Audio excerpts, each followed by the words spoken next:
Salut à toi, tu es avec Sandra de la chaîne de podcast Parents en Or. Aujourd'hui, je suis super contente parce que, alors tu le remarqueras peut-être si tu écoutes d'anciens enregistrements et si tu compares avec celui d'aujourd'hui, j'ai enfin reçu mon nouveau micro et je suis super contente, j'ai fait des essais, le son n'a absolument rien à voir avec celui d'avant qui était, tu m'excuseras, assez pauvre, assez pas top, hein. Donc là, je suis toute contente d'avoir mon nouveau micro. Ça faisait très longtemps que je l'avais commandé. Il y a eu plein de soucis pour le recevoir. Je suis contente de l'avoir aujourd'hui, je te dis pas. Donc c'est le premier podcast que je fais avec. Et bah du coup, aujourd'hui, le sujet du podcast, c'est ce que j'appelle la puissance personnelle. Alors c'est quoi la puissance personnelle? Je t'avoue que c'est un terme que j'ai inventé de moi-même. Je sais qu'il existe, enfin, c'est un terme, des termes qui sont utilisés. Mais moi, j'ai ma façon à moi de voir ce que c'est. Et donc, du coup, pour moi, je vais t'expliquer ce que c'est que ma définition de la puissance personnelle. Ce serait la combinaison d'une très bonne estime et une très bonne confiance en soi, estimer positivement notre personne, connaître nos difficultés et nos facilités et nous aimer entièrement comme nous sommes, avoir confiance en nos capacités, ça veut dire qu'on ne va pas se sous-estimer comme on a tous tendance à le faire, et c'est être aussi sûr de la légitimité de notre existence et de notre place, et se dire j'ai le droit de vivre, d'exister, et j'ai donc le droit de prendre de la place. Et enfin, et c'est ce point-là qui me paraît vraiment le plus important pour entrer dans la définition de la puissance personnelle, c'est être sûr de notre droit à vouloir participer à la vie collective et à l'évolution du monde. Et se dire donc, j'ai un certain pouvoir, je le vois, je le constate, j'ai une influence sur mon environnement, je peux décider et choisir des choses et en plus, mes choix et mes décisions ont un impact sur le monde qui m'entoure, sur le monde, mon environnement proche, mais aussi de façon plus large. Et se dire donc que je suis quelqu'un d'influent, je suis influent, je suis un être unique, entier, et j'ai une place unique et entière. Alors cette merveilleuse définition, c'est joli, mais c'est assez rare à constater, c'est très rare. On l'apetit, cette puissance personnelle, c'est certain. Par exemple, on peut constater assez facilement les bébés ils sont sûrs d'eux et ils cherchent à interagir avec leur environnement. Et on les voit assez rapidement satisfaits. En fait, on voit qu'ils sont satisfaits de voir qu'ils peuvent faire bouger des choses et induire des réactions. Alors pourquoi on ne l'a plus, cette puissance personnelle, une fois qu'on est adulte, ou en tout cas c'est quelque chose de rare? Pourquoi est-ce qu'on la perd? La société, l'éducation et la vision que les gens ont sur les enfants ont une influence très forte sur cette perte de puissance personnelle. Je dirais même que c'est l'élément principal, puisque tout ça, la société, l'école, l'éducation, sont des machines de destruction massive et elles vont détruire beaucoup de choses en nous et notamment notre puissance personnelle. Je vais te faire un petit listing de ce qui détruit notre puissance personnelle. Il y a notamment les étiquettes qu'on met sur les enfants. Tu es maladroit, tu es incapable, tu es capricieux, tu es trouillard, et répété 1000 fois, ou même quelques centaines de fois, ou même quelques dizaines de fois, l'enfant va l'intégrer et ça va participer à détruire sa puissance personnelle. Il y a le fait d'être soumis aux adultes, qui sont tout puissants quand on est enfant. C'est l'adulte qui décide, l'enfant n'a pas son mot à dire, l'enfant doit être tout simplement soumis aux décisions et aux choix de l'adulte. Donc forcément, il ne va pas décider, on nous enlève le droit de choisir quand on est enfant, et on nous enlève le droit d'influencer le monde qui nous entoure.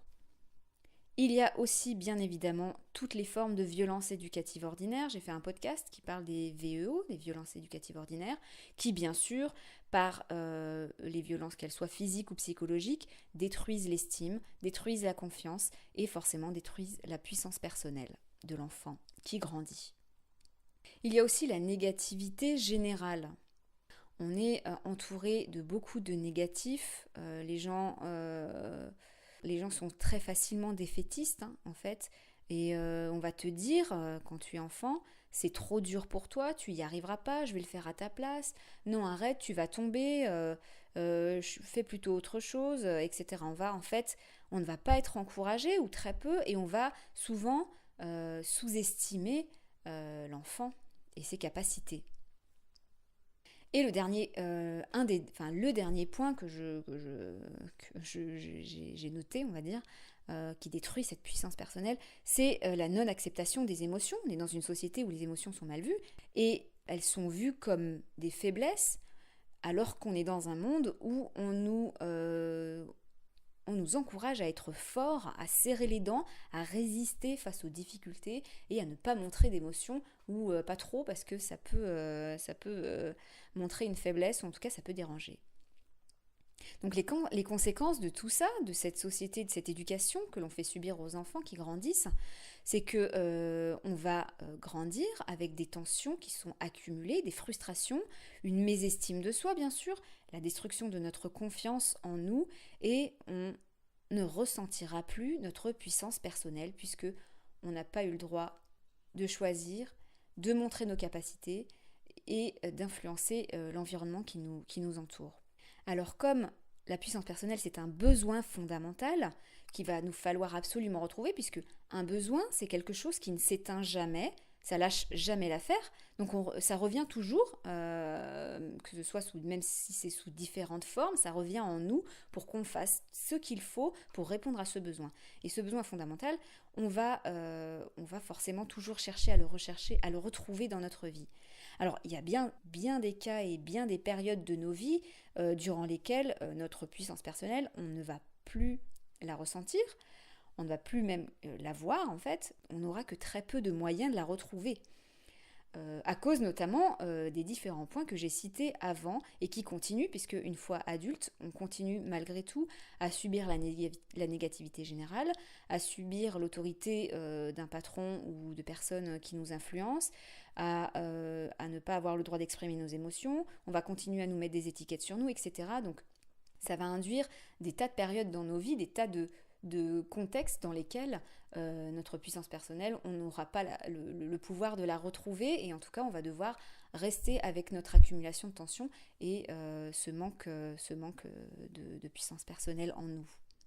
Et puis il y a d'autres cas, dans d'autres contextes, dans d'autres périodes de nos vies, où on va se mettre à vouloir retrouver cette puissance personnelle en l'arrachant aux autres, ou en tout cas en arrachant le peu qu'ils ont eux-mêmes, pour essayer en fait d'en avoir un peu à nous. Puisque comme il s'agit d'un besoin, il nous faut absolument de la puissance personnelle. Et donc du coup, de façon inadéquate, on va faire subir à quelqu'un qu'on estimera plus faible, pour que ce ne soit pas un danger pour nous. Il faut que cette personne-là ne soit pas considérée par nous comme dangereuse, il faut vraiment qu'on l'estime plus faible.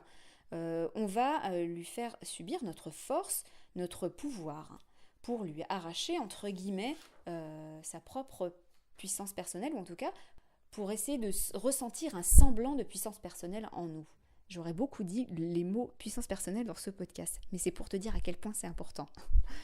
Par exemple, je vais te donner un exemple de situation dans laquelle il va y avoir ce genre d'attitude.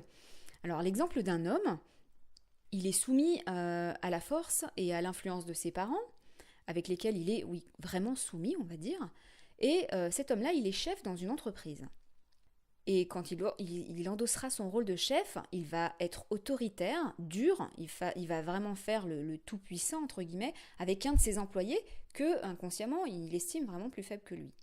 Cet employé, il est soumis à son chef, puisqu'il a peur de perdre son travail et qu'il veut vraiment bien être vu.